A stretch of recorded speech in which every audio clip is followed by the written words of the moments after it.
presidente. Así es.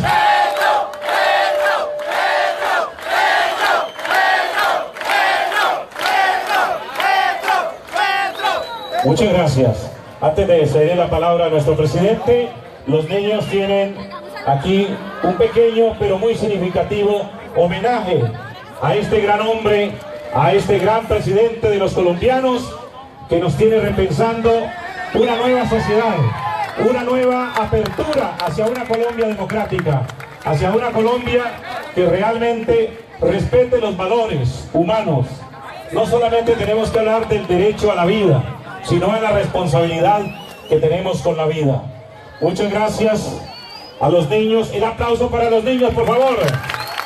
El aplauso para todas las madres, para los jóvenes, para las mujeres, para todos. Muchas gracias.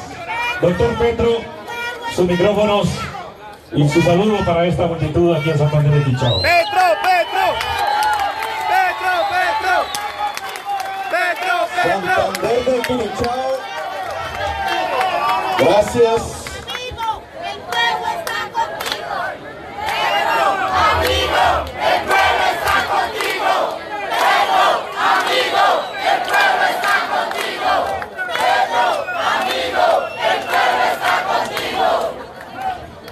Venimos de Tacuayó, Cauca, un lugar que para mí fue, en mi vida personal, una marca. Allá viví casi 8 meses, en Santo Domingo, vereda de Tacuayó, y allí con jóvenes en ese entonces, ya hace 30 años, muchísimos jóvenes de ese entonces, convivimos con las comunidades indígenas en los fríos de los páramos, con las comunidades campesinas de la zona. Una situación bastante azarosa, como que se estaba definiendo el cambio de nuestras vidas y nosotros pensábamos que era el cambio de Colombia. Se estaba definiendo ni más ni menos que una generación de jóvenes colombianos que se habían levantado en armas contra el Frente Nacional y el estado de sitio y la antidemocracia imperante en Colombia, las dejaban, abandonaban, se iban de la guerra, de la violencia y se abrazaban con el pueblo en manifestaciones como esta. Nos entregábamos al designio popular que iba a marcar 30 años después mi existencia que no fue tan bondadosa para personas como Carlos Pizarro, muchas de las muchachas y los muchachos de esa época, de los dirigentes sociales de esa época que hoy no nos acompañan. El cambio que fue real en nuestras vidas, que me tienen hoy aquí en esta tarima hablando ante ustedes como un candidato presidencial, no lo fue tanto para Colombia. A pesar que ganamos unas elecciones unos meses después, a pesar que la población nos hizo una mayoría relativa en la Asamblea Nacional Constituyente e hicimos la Constitución del 91, la Constitución del 91 que es en su texto, en su discurso, quizás una de las más democráticas del mundo, consagrada a la construcción de un Estado social de derecho que significa llenar a los colombianos y a las colombianas de derechos, de libertades, de equidad social, no es más sino un discurso. Fue hundido en los años 90 y en la primera década del siglo XXI en masacres, en genocidios, en una cadena interminable de violencias, de guerras que durante casi 30 años han asolado no solamente los territorios de Colombia, sino especialmente los territorios del Cauca. No tenemos hoy un Estado social de derecho. No está el pueblo lleno de derechos y libertades y deberes con su patria, con nadie más que con su patria, su familia, sus responsabilidades en la vida. No ha existido en Colombia la aplicación de la Constitución del 91. Está por hacerse esa tarea 30 años después. Los puntos suspensivos que siguieron al azar, a la vida azarosa, desde aquella vereda Santo Domingo, Cauca, aún siguen en puntos suspensivos 30 años después. Hoy afrontamos un reto, acompañados de nuevas juventudes, acompañados de una diversidad multicolor que como multitudes, múltiples, multicolores, multitud, empiezan a salir con valor en las calles, en las plazas de la República. Hoy cobramos un nuevo aliento. Hoy dice Uribe que está asustado.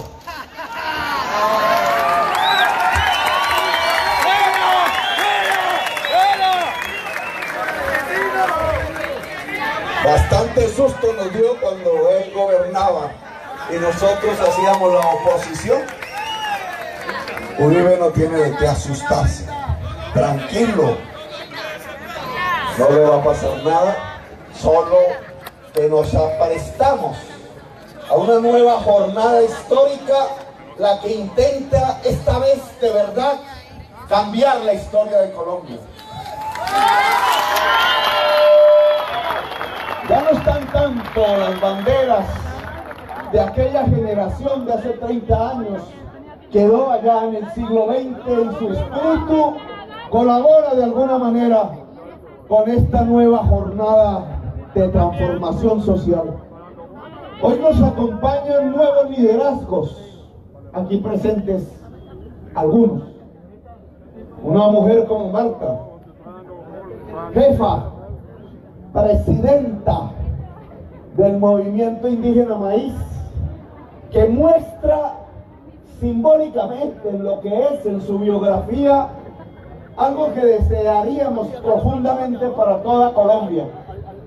No solamente la diversidad cultural que hay que proteger, no solamente la tierra de donde proviene, que es una tierra en la que hoy nos quedamos sin agua, se agotó el agua, no porque dejara de correr, sino porque fue embalsada en una gran mina de carbón inmensa, la más grande del mundo, que exporta carbón y que se llama el Cerrejón, matando a los niños de sed y de hambre, el pueblo guayú. Pero fundamentalmente porque es una mujer que lidera un movimiento político, y un movimiento político alternativo, lo cual nos va mostrando el camino de la verdadera democracia. Si no hay poder para la mujer, no hay democracia. Si en nuestra sociedad la mujer sigue siendo humillada, vejada, golpeada, violentada en su familia, en su hogar, o en el municipio, o en el territorio, o por la política, o por el Estado, entonces en Colombia no hay democracia. La democracia es con el poder de la mujer o no es. La democracia es con la igualdad de la mujer en términos de salarios, en términos de capacidades, en términos de oportunidades políticas y sociales, o no es democracia. Y Marta representa ese nuevo liderazgo. Aquí hay un liderazgo de candidatos y candidatas al Congreso de la República. Francia, la Y, le digo yo, la Y, la lista de la Y. La Y que es una bifurcación de caminos. Se conoce así en las carreteras la Y.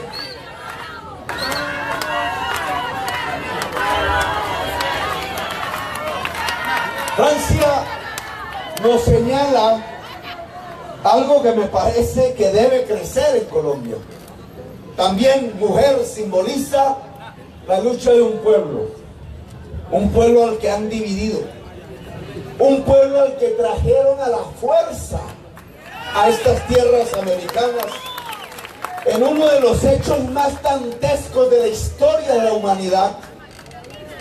No contentos con el genocidio sobre los pueblos indígenas, casi sobre los millones de cuerpos indígenas, de mujeres y niños en toda América, masacrados, vejados, traían entonces otro pueblo a la fuerza en los barcos desde el África negra y los traían aquí como esclavos, mientras a los indígenas los convertían en siervos, peones, cuando eran los grandes poseedores y únicos de la tierra colombiana.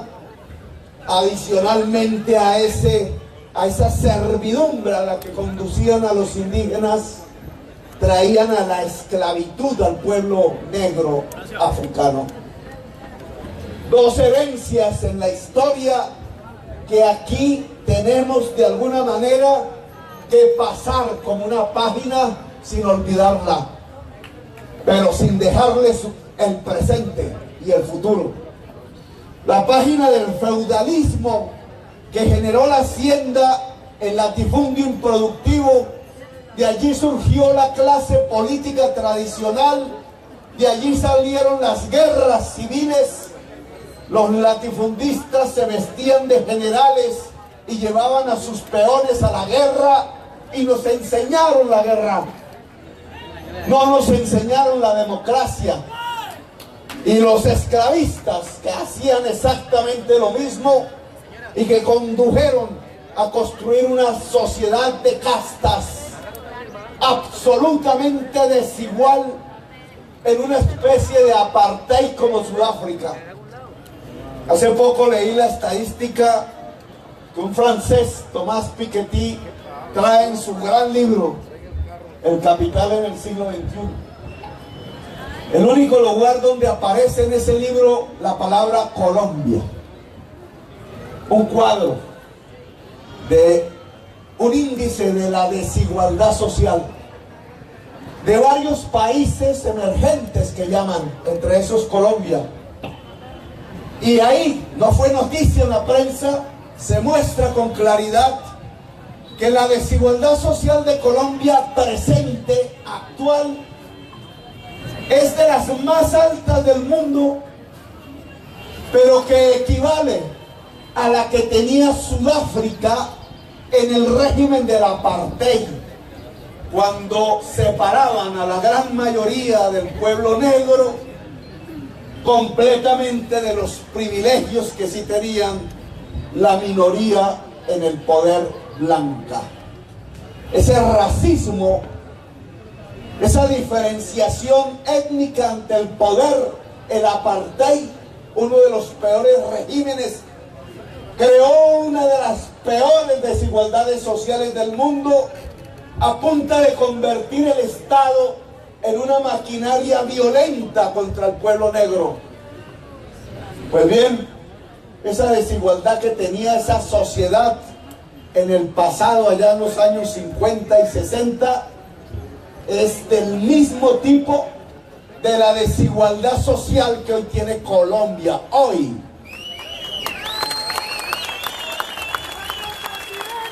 hablan que nos podemos parecer a Venezuela y realmente ya hoy nos parecemos a Haití en la desigualdad social, y solo nos gana Angola en África, y ninguna sociedad del mundo, ni rica, ni pobre, ni media, fuera de Haití y Angola, ostenta pavorosamente, bárbaramente, una desigualdad social como la que sí tiene Colombia. Francia me enseñó que se necesita una reparación histórica. No solamente una reparación a las víctimas del presente, contemporáneo de la violencia en Colombia, sino que al lado de esa reparación a las víctimas de la violencia de los últimos años y décadas, tenemos que mirar a través de los siglos hacia atrás para reparar las heridas y sobre las cicatrices construir la sociedad democrática del futuro. Y una de esas reparaciones históricas es la reparación al pueblo negro. La reparación al pueblo negro implica, y el Cauca es testigo, porque aquí existe, tanto en el Pacífico como en estas tierras planas del valle geográfico del río Cauca, un pueblo negro al que no se le ha abierto las oportunidades.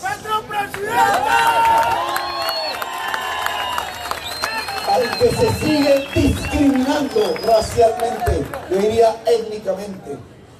Dicen los científicos que las razas no existen y que solo es un invento político para construir la tesis de una raza superior, la que terminó produciendo un genocidio en Europa y en América. La reparación histórica hoy, ¿qué implica? Implica dotar de poder al pueblo negro, implica dotarlo de territorio, implica recuperar las culturas ricas y hermosas que provinieron de otro continente como el África, implica una educación que pueda recrear esas nuevas o viejas o antiguas culturas, implica una autonomía en las decisiones, tal cual como han luchado los pueblos indígenas. Hemos propuesto, está en la discusión, que de la cordillera occidental, en la divisoria de aguas hacia el océano, en Nariño, en el Cauca, en Valle, en el Chocó, se pueda crear una zona territorial autónoma que le permita a las mayorías que están allí, negras fundamentalmente, hay pueblos indígenas también, como también pueblos blancos y mestizos, la capacidad de decidir sobre su territorio. Un territorio que ha sido usado y abusado por las élites del poder de Cali y de Bogotá, que solo lo miran como el paso de tractomulas para traer una producción importada a los círculos urbanos, y ha dejado en la miseria real, ha dejado sin universidades reales, ha dejado sin tierras a un pueblo que lo único que ya le queda es subordinarse laboralmente como los antiguos esclavos a la minería ilegal o al narcotráfico que está controlando el territorio. Un patio que consideraban trasero en Bogotá, que no saben ni dónde queda, que no recuerdan sus municipios, un mundo olvidado donde dejaron los pueblos negros en el abandono, en la pobreza, un mundo que en la Colombia humana, al contrario, tiene que ser el gran puente multicolor bajo ese poder autonómico que nos vincule al mundo, atravesando al océano hacia las sociedades antiguas de la China, del Japón, del Vietnam, de la India. Mundos que no se han tocado hasta ahora y que yo creo que ustedes pueden ayudarnos a tocar con inteligencia y sabiduría. Ojalá Francia gane y ojalá la circunscripción indígena negra no quede en manos de las mafias que hasta ahora las han controlado. El señor Martínez, se me olvidó el nombre, Juan Carlos, parapolítico.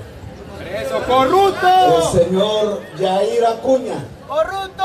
¡Corrupto! funcionario de la oficina de alias La Gata, parapolítica. Son los que venían controlando esas curules.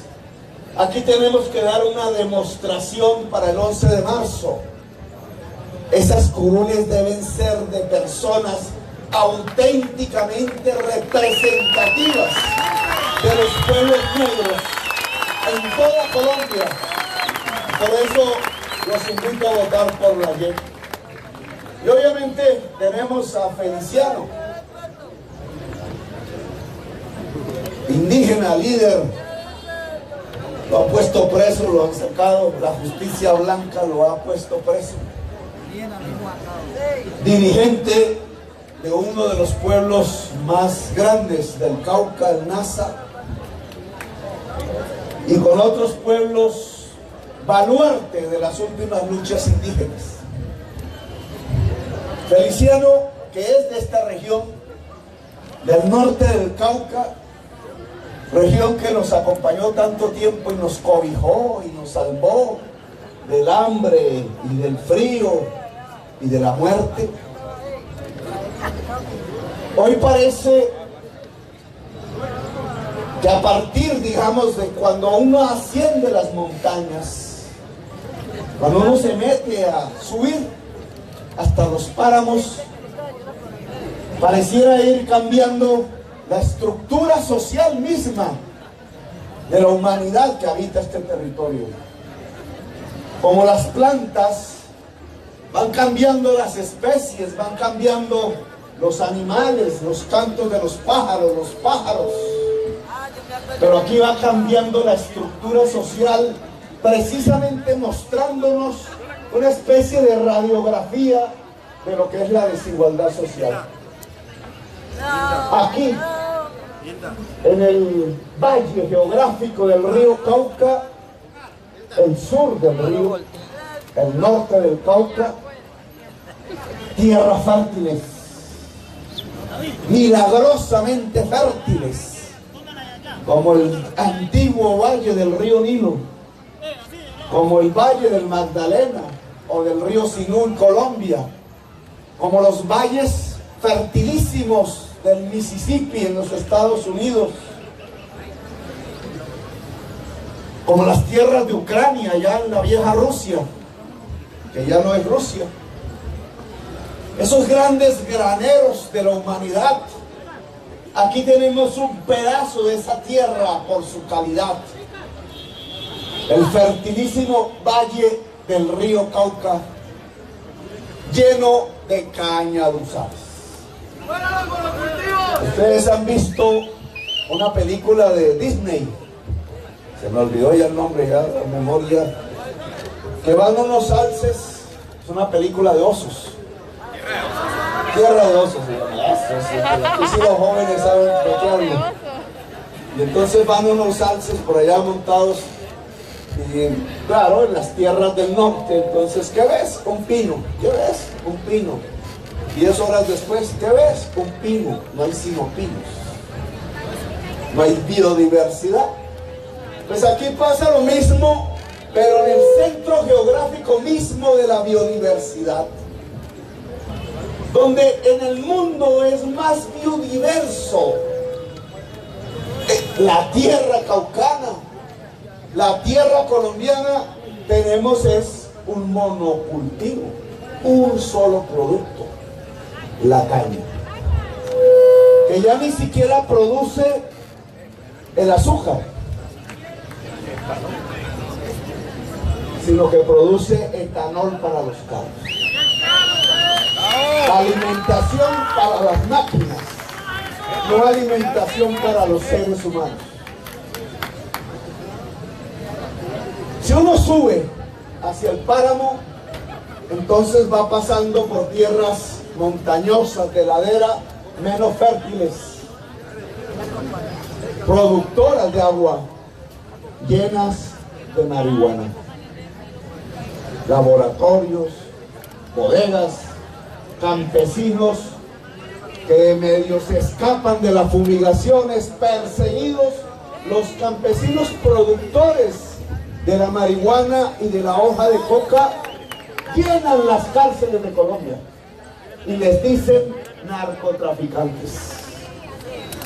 Los narcotraficantes verdaderos no llenan las calles, las cárceles de Colombia, llenan los clubes sociales y el Parlamento colombiano.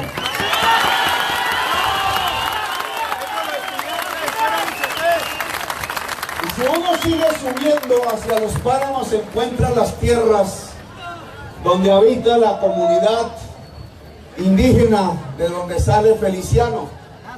Tierras aún más pobres por su calidad. Tierras que deberían ser de bosques antiguos, nativos, porque en esas tierras nace todo el agua de Colombia. El macizo más al sur, la estrella de aguas, el río Cauca, el río Magdalena y los ríos que van a dar hacia la Amazonia.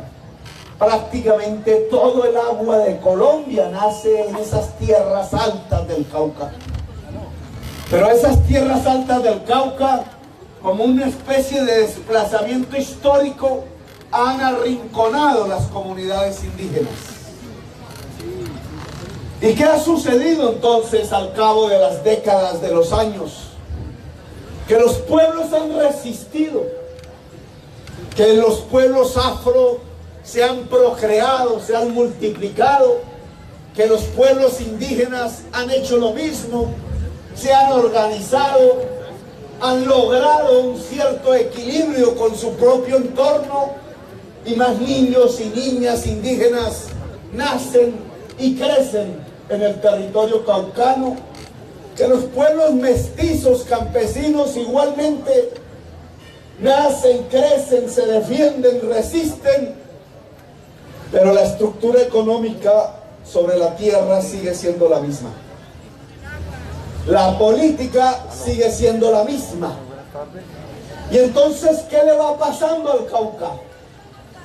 Le va pasando que empieza a convertirse en una especie de olla a presión.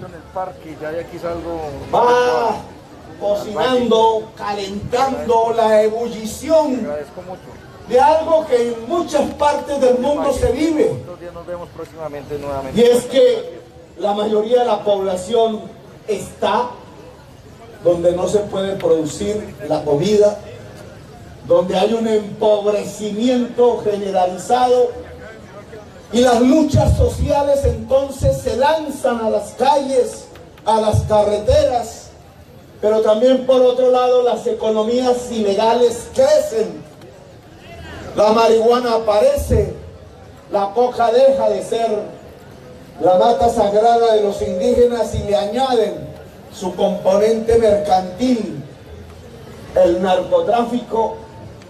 Los pueblos urbanos, en vez de llenarse de industrias y de universidades, se llenan del traquetismo. Los políticos, en vez de guiar las sociedades hacia un mejor vivir, se arrodillan ante el narco y comienza la violencia, la muerte de líderes, de lideresas, las masacres, los genocidios, el trasegar de las armas. Y desaparece la posibilidad de la democracia, la posibilidad del buen vivir, la posibilidad de convivir en paz. Y llegamos al punto de hoy.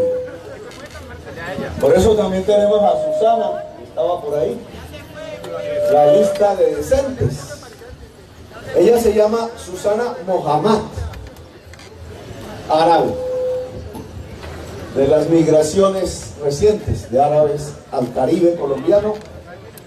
Nos acompañó en un esfuerzo en la administración de la Bogotá Humana que tenía como reto cómo la sociedad presente puede reequilibrarse con la naturaleza y puede encontrar los caminos de un mejor y un buen vivir en una sociedad y ciudad tan compleja como Bogotá. Nos metimos en temas, en luchas que a la postre terminaron con mi destitución, todas luchas ambientalistas, tratando de buscar los nuevos horizontes de una sociedad y de un país en donde podamos caber todos y todas. Que no sea el de la exclusión y el de la desigualdad, que no sea este panorama geográfico que el norte del Cauca nos muestra como una especie de radiografía de la desigualdad.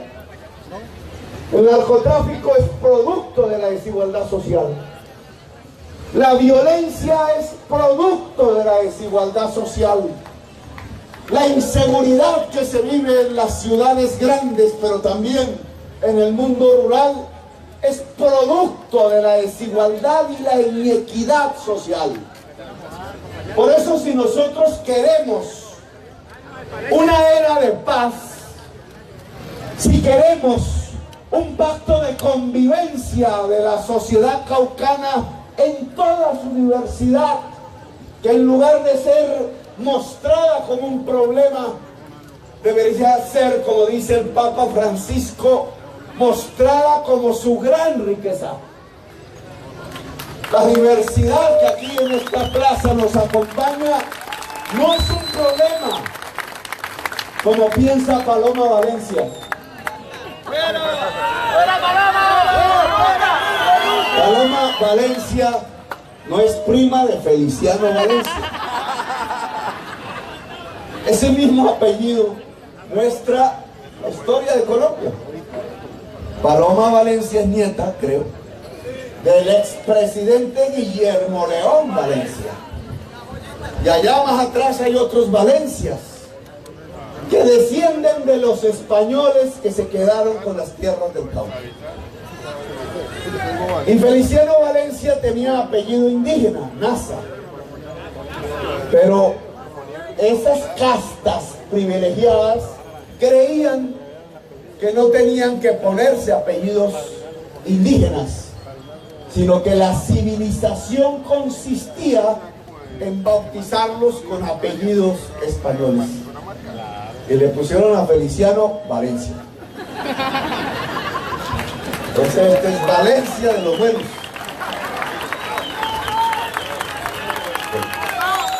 Pero Paloma Valencia ha propuesto algo que es sintomático de lo que está pasando hoy en el Cauca. Ha propuesto como Trump un muro, una segregación social y étnica en el departamento. A un lado los blancos y sus privilegios, y en el resto, al otro lado del muro, los indígenas, los afros, los mestizos, los de pies descalzos. Y lanzada esa propuesta que es xenofóbica, que lo que busca es el odio entre los pueblos, el odio entre las etnias, llega su jefe político, otro latifundista improductivo, Álvaro Uribe Vélez,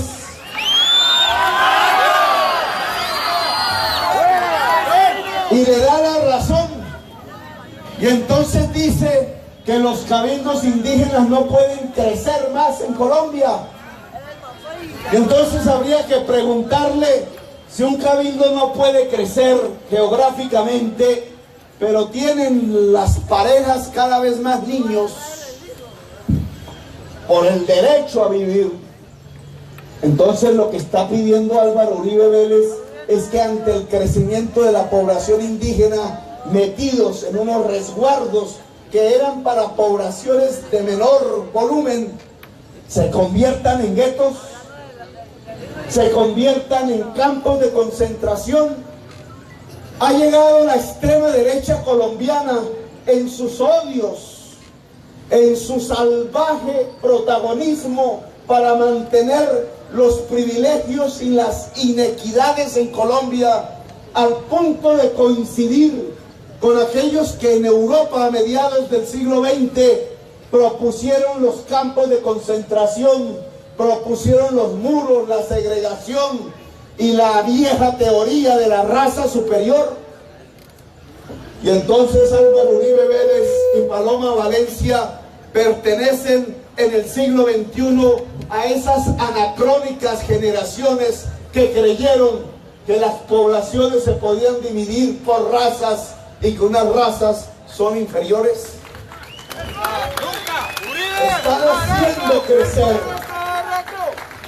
Están haciendo crecer la xenofobia. En Popayán ya se notan las clases medias payanesas. El miedo a la diferencia, el miedo al otro y a la otra que no es de mi color, que tiene una música diferente, que tiene una manera de vestir diferente. Y por allí a la violencia solo hay un paso. Lo que está proponiendo las fuerzas retardatarias de Colombia es más violencia, es más inequidad. Es un camino al cual los y las invitan. Y que aquellos y aquellas que pidan el tarjetón gris de la consulta gris, pues terminarán respaldando. Como la Y, estamos en una Y y hay un camino de la Y que va hacia atrás, que le está pidiendo a la sociedad colombiana que vuelva la violencia, que vuelva las guerras. Y en medio de las violencias y las guerras, en el desorden y en el miedo y en el terror, finalmente lo que conducen es que el poder político en Colombia siga mantenido en manos de la mafia narcotraficante. ¡Por eso Petro, Fuerzas retardatarias que le están diciendo a Colombia que su destino económico es el mismo de hace 30 años. El de sacar petróleo de un pozo, ahora usando 10 veces más agua a ver si sale el cuncho, para meterlo en un tubo y exportarlo, y apenas lleguen los miles de millones de dólares, robárselos en el pillaje de la corrupción política de Colombia. Y se olvidan que hay otro camino, que es al cual yo las y los invito. El otro camino de la Y. Un camino hacia una era de paz. Un camino que en el Cauca nunca hemos podido vivir en los 2 siglos de vida republicana. El Cauca termina una guerra e inmediatamente empieza otra guerra civil. En el Cauca pasaban durante 2 siglos los ejércitos de los generales a combatir por volver más amplias las haciendas. En el Cauca le enseñaron a los pueblos a usar las armas de manera casi permanente durante 2 siglos, pero nunca enseñaron lo que podría ser que generaciones enteras pudieran convivir en paz una tras otra, una era de paz, una convivencia. ¿Cómo construir una era de paz hoy en Colombia y en el Cauca? ¿Por dónde tienen que pasar los caminos concretos que permitan detener la violencia y destapar la olla a presión para que la presión disminuya?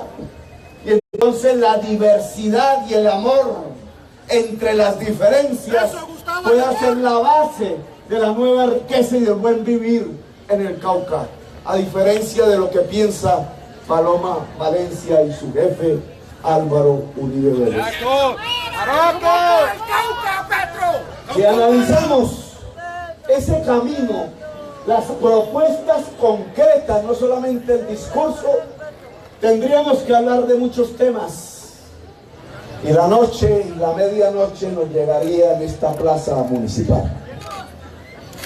Tendríamos que hablar que una era de paz implica reformas sociales. La paz no es el acuerdo entre la FARC y el Estado, como no lo fue hace 30 años entre el M-19 y el Estado. Por eso quedó en puntos suspensivos.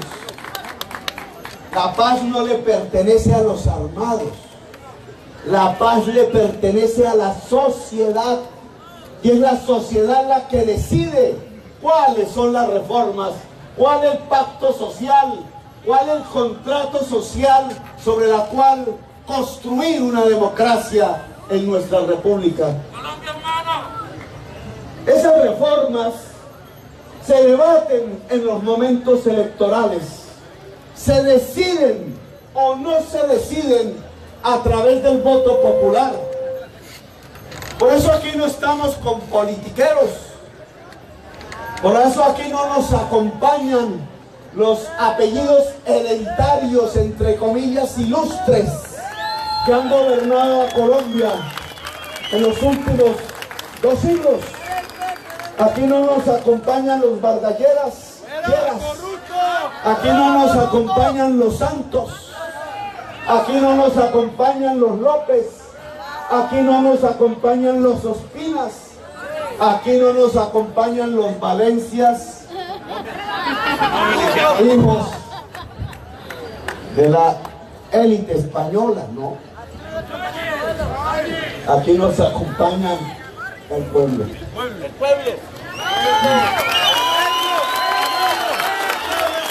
Esta es una candidatura del pueblo.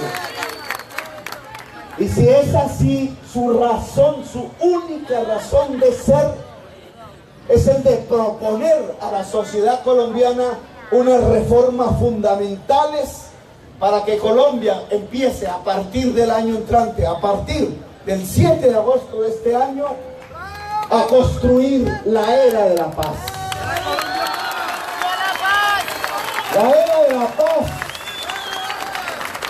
aquella que ojalá nuestros descendientes, cuando lean los libros de la historia de esta época, puedan decir, sí, esta generación del año 2018 sentó la decisión de unas reformas que garantizaron que durante décadas hacia adelante la República de Colombia no volviera a conocer de la guerra, no volviera a conocer de la violencia. Reformas sociales que, en mi opinión, tienen que ver, lo dijimos en la plaza llena de Popayán, con la salud. Educación. No va más en una era de paz un sistema de salud Democratice la educación y la riqueza. con EPS.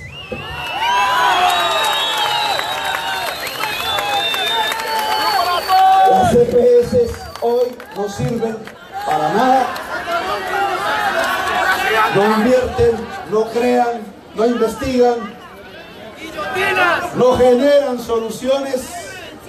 Lo único que hacen es un negocio que consiste en no tratar al enfermo.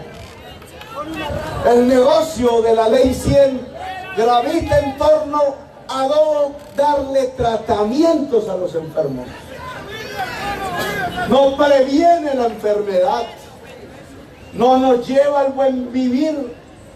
Han muerto 1.000.000, casi 400.000 colombianos desde que se creó la ley 100, cuando existían tratamientos que podían tenerlos hoy vivos.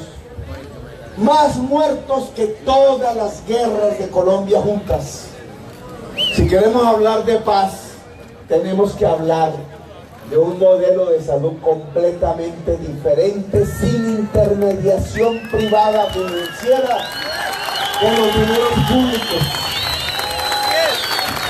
Si queremos hablar de paz, tenemos que hablar de educación.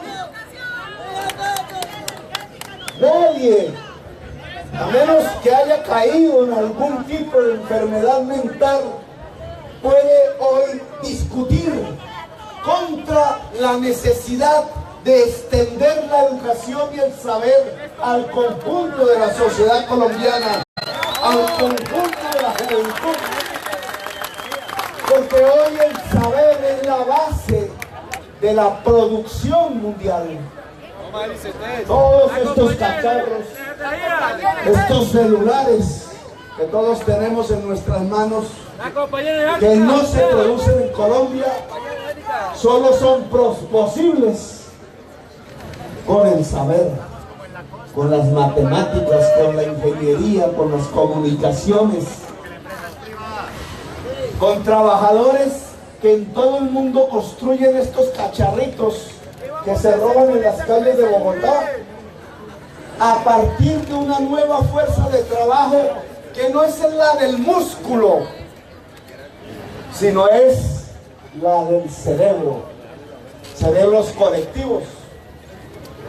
Dicen que en Colombia lo que han producido, a diferencia de lo que se produce en el mundo, es una renuncia al saber. Le quitan dineros a la educación, meten más niños por salón, no tienen más profesores y profesoras. Con toda la cantidad de dinero de las regalías en la bonanza petrolera, no hicieron una sola universidad. El presidente Pastrana decidió disminuir el presupuesto de la educación para entregarle los dineros a los dueños de los bancos que estaban en crisis en ese entonces. Y el presidente Uribe decidió mantener permanentemente esa reforma de Pastrana para llevarse los dineros de la educación a comprar tanques, helicópteros, fusiles, balas, municiones para la muerte de los colombianos.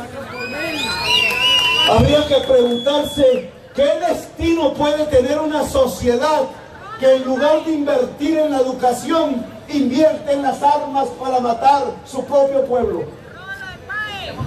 Una actitud irracional, estúpida, loca de la élite que ha gobernado a Colombia y que ha condenado a centenares de miles de jóvenes, muchachos y muchachas, unos a la violencia, a ser parte de los ejércitos de la guerra, y otras al embarazo precoz, al sifón de mayores pobrezas, porque no tienen la posibilidad más que la del hogar en su vida académica. Les han cerrado las puertas de la universidad en sus narices. Ustedes ven hoy cómo candidatos presidenciales se atreven a decir públicamente: Germán Vargas Lleras, uno; Sergio Fajardo, el otro; que la juventud hay que dividirla en dos, que los más brillantes que ganen los exámenes, los piros, vayan a la universidad privada pagados por el Estado, y en cambio los demás, los que no logran el mejor puntaje, solo proponen ellos deben ir al bachillerato técnico. Mano de oro barata.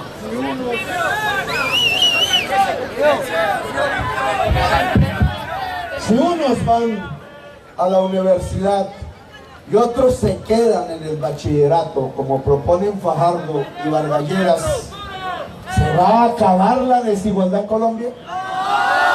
Y si se va a acabar o se va a mantener las desigualdades, ¿podremos hablar de una era de paz? Pues una reforma fundamental que implica la prioridad del recurso público es que en cualquier territorio, en cualquier lugar, pueda existir un sistema de educación superior, público, universal y gratuito.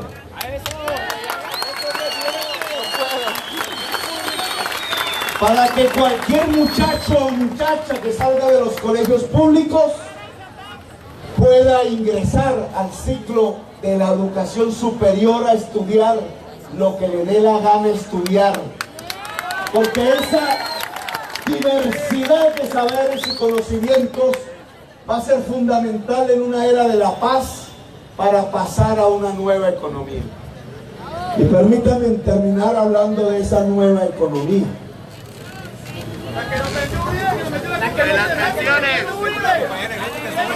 Hoy el Centro Democrático está haciendo una campaña a la que hay que ponerle algo de cuidado.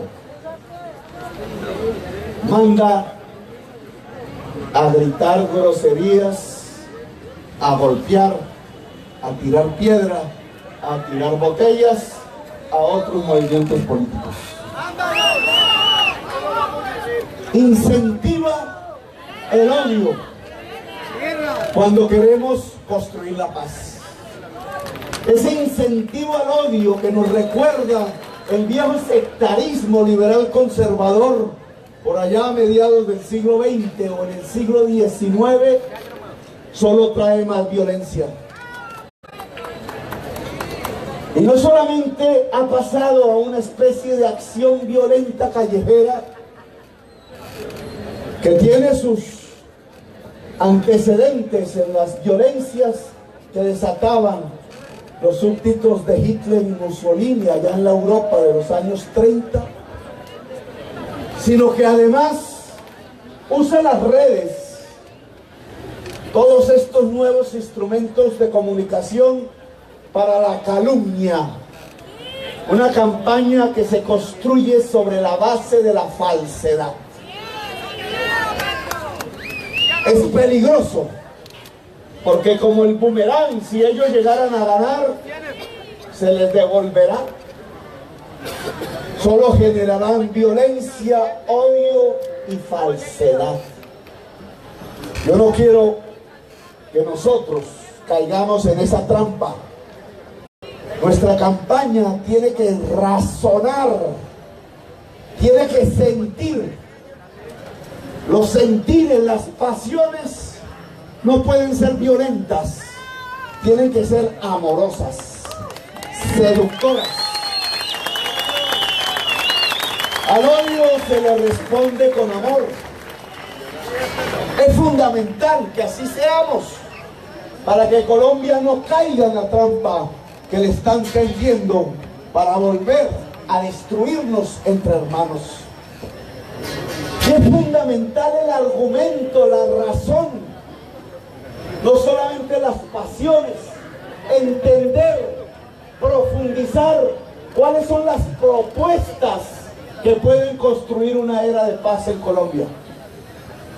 Y en el seno de la economía es donde tenemos que hacer el mayor ejercicio. Aquí les mostré qué pasa si uno sale caminando de aquí hasta el páramo. Cómo se asciende en la montaña de la desigualdad social. Cómo cambian las economías. Y cómo cambia entonces el bienestar de la gente. Los pueblos que se aglomeran en las montañas y en los territorios selváticos biodiversos necesitan tierra para sobrevivir, porque la tierra es su alimentación, es su agua. Si se condena a los pueblos al hambre y a la sed, arrinconados, lo único que resultará es la violencia. La nueva economía que proponemos tiene que resolver esta situación en el norte del Cauca. Nosotros hemos propuesto salir del carbón y del petróleo como el producto de monoexportación de Colombia, porque el mundo lo va a dejar de demandar, porque es un mundo moribundo que puede terminar con nuestros territorios y el agua, y del cual ya no podemos vivir sino unos cuantos años más. Tenemos que transitar hacia otra economía, y el gobierno de la era de la paz tiene que garantizar ese tránsito, que abran las oportunidades de ingreso y de trabajo a la mayoría de la población, y no como sucede con el carbón y el petróleo, que literalmente ha arruinado agriculturas e industrias y ha mandado a la mayoría del pueblo a sobrevivir en el rebusque sin posibilidades de ingresos suficientes para un buen vivir. Dicen las calumnias de Álvaro Uribe Vélez y Vargas Lleras que nosotros no queremos la iniciativa privada. Mentirosos. Al contrario, cuando hablamos de democratizar la tierra, lo que estamos hablando es de convertir a los campesinos en clase media granjera, con iniciativa privada. Cuando hablamos de empoderar a los indígenas y permitir que sean autoridad ambiental y que tengan tierras también en el valle geográfico del río Cauca, tierras planas y fértiles, lo que estamos hablando no es que la economía se vuelve estatal, sino que la economía profundiza su privacidad, pero en manos de los sectores populares. Cuando hablamos de dotar de autonomía a los pueblos afros, no estamos hablando de estatizar las tierras afro negras, sino al contrario, de garantizar que comunidades... Lo hicimos en el aseo en Bogotá. A la prensa grande de Colombia le parece que no es iniciativa privada que 14.000 recicladores hubieran entrado a operar el aseo de Bogotá al lado de los 4 grandes empresarios del aseo de toda Colombia. Pues eso es iniciativa privada. La clase económica más grande de Bogotá en el gobierno de la Bogotá humana dejó de ser el sector del estrato 1 y 2 que creció en sus ingresos y se volvió clase media. Nosotros hicimos crecer la clase media en Bogotá, que era minoritaria, que apenas estaba en barrios como Teusaquillo y Chapinero, y que ahora está en Ciudad Bolívar, en Bosa, en Fontibón, en Engativá, en Suba. Es la mayoría del pueblo.